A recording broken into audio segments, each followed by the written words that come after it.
کا سوال یہ ہے کہ اگر آدمی کسی عارضے کی بنا پر روزہ نہیں رکھتا، جی جی یہی ہے نا سوال، جی جی، تو وہ یعنی کیا صدقہ کرے گا تاکہ روزے کا کفارہ بھی ہو جائے، جی رکھوائے گا یا پیسے دے گا یا کیا کرے گا؟ اسی حوالے سے آپ کا سوال ہے نا؟ جی مولانا۔ روزہ کے بارے میں یہ بات سمجھ لینی چاہیے کہ جس شخص کو امید اور توقع ہے نا کہ سال کے کچھ دنوں میں وہ ٹھیک ہو جائے گا، ایسے حالات اسے مل جائیں گے کہ وہ روزہ آسانی سے رکھ سکے گا، سردیوں کے دن ہوں گے، روزے چھوٹے ہوں گے، تو پھر تو اس کو فدیہ دینے کی اجازت نہیں، پھر تو اگلے رمضان سے پہلے نا جن دنوں میں وہ صورت سمجھے کہ دو دو کر کے یا اکٹھے روزے ہی رکھے۔ ایک ایسا آدمی ہے جس کو اب امید ہی نہیں تندرست ہونے کی، بہت بوڑھا ہو چکا، یا بیماری ایسی ہے کہ اس سے شفا کی توقع ہی نہیں، ایسے آدمی کو رخصت ہے۔ یہ نہیں کہ آدمی دوسرے دنوں میں اگر رکھ سکے تو وہ بھی بہانہ بنا لے، وہ ٹھیک ہے سختی کے دنوں میں چھوڑ دے، جب نرمی کے دن سال میں کوئی ملیں تو اکٹھے یا ایک دو دو کر کے رکھے۔ روزے رکھنا ہے اس کے لیے لازم، جو نہیں رکھ سکتا بالکل اس کے لیے ہے کہ ایک مسکین کا 2 وقت کا کھانا صبح اور شام درمیانہ، نہ اعلیٰ درجے کا جس میں عیاشی ہو، نہ بالکل تنگ دستی ہو، بالکل دیانتداری سے فیصلہ کرے کہ اگر میں کھانا صبح اور شام کھاؤں یا میرے گھر والے کھاتے ہیں تو وہ کتنے میں پڑتا ہے۔ اصل اصول تو یہ فدیہ طعام مسکین، اس کا اندازہ آپ کر لیں، حساب اگر کریں تو بالکل اگر کم از کم بھی سمجھے نا 50 روپے میں کہہ رہا ہوں، حالانکہ میں 50 روپے میں کھانا نہیں کھاتا، 50 روپے اب چیز ہی کوئی نہیں، مگر 50 روپے یومیہ کے حساب سے دے دے، شاید اللہ تعالیٰ معاف فرما دے، زیادہ دے تو بہتر ہے۔ ومن تطوع خیرا فہو خیر۔ بھائی لائن پہ رہیے گا، مولانا سے آپ کے توسط سے ایک سوال پوچھتے ہیں، جو بہنیں بچوں کو دودھ پلاتی ہیں یا حاملہ ہیں مولانا، جی جی تو ان کے بارے میں پھر کیا حکم ہے؟ جی، صحیح بات آپ نے بھائی، آپ کی بات ہماری سمجھ میں مکمل طور پہ آ گئی، اور انشاءاللہ اس کے اوپر غور بھی ہم کریں گے، غور کریں، عمل کریں۔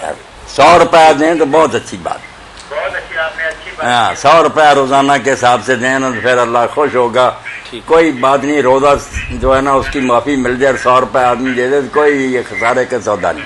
ٹھیک، بہت اچھی بات کی آپ کی، بہت اچھی بات کی آپ نے، اور ہم ایسا کرنے کی کوشش کریں۔ اللہ تعالیٰ قبول فرمایا آپ کی۔ ٹھیک ہے جی، اللہ سے اس کے مان۔ جی مولانا، آپ ان عورتوں کے بارے میں جو دودھ پلا رہی ہیں بچوں کو، اگر وہ سمجھتی ہیں کہ اگر ہم روزہ رکھیں تو پھر دودھ جو ہے نا اس میں کمی آئے گی، یا بچہ جو ہے نا وہ تنگ ہوگا، یا امید سے ہیں اور سمجھتے ہیں کہ کوئی نقصان نہ ہو جائے، تو ایسی عورتوں کے لیے دونوں راستے کھلے۔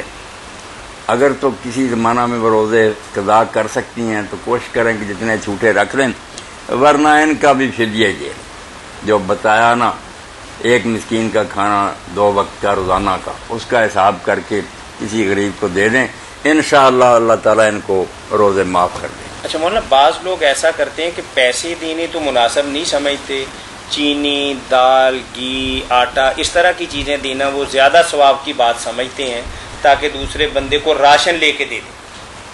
ہاں، مہینہ کا راشن بھی اگر لے کر دے دیں درمیانہ اوسط تو بہت اچھی بات، کوئی بات نہیں، وہ بیچارہ خریدتا کیا پھرے گا، دے دیں تو یہ بھی ٹھیک۔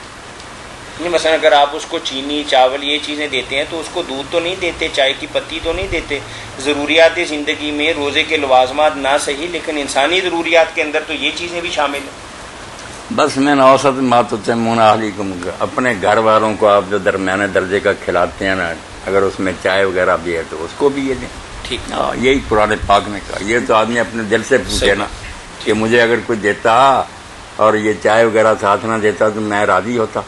اگر راضی ہوتے ہیں آپ تو ٹھیک ہے، پھر دے دیں، اور اگر آپ سمجھتے ہیں کہ اس نے یار میرے ساتھ اچھا نہیں کیا تو آپ کو بھی چاہیے۔ بہت اچھی بات اللہ کے رسول علیہ السلام نے جو فرما دی کہ اپنے بھائی کے لیے وہی پسند کرو جو تم اپنے لیے پسند کرو، اس لیے فیصلہ کرتے سوچا کرو کہ اگر میں اس پوزیشن میں ہوتا تو پھر مجھے کیا چیز پسند ہوتی۔ چلیں، آپ نے یہی بات آپ فرمائی ہے کہ ایسی عورتیں جو حاملہ ہوں اور دودھ پلانے والی ہوں، ان کے لیے مناسب یہی ہے کہ اپنے طور پہ فیصلہ کر لیں، جو بہتر سمجھتی ہیں اس پہ عمل کریں۔ اگر تو وہ سمجھتی ہیں کہ بعد میں روزے رکھ سکتی ہیں تو پھر کسی کو رکھوانے کی یا فدیہ دینے کی ضرورت نہیں ہے۔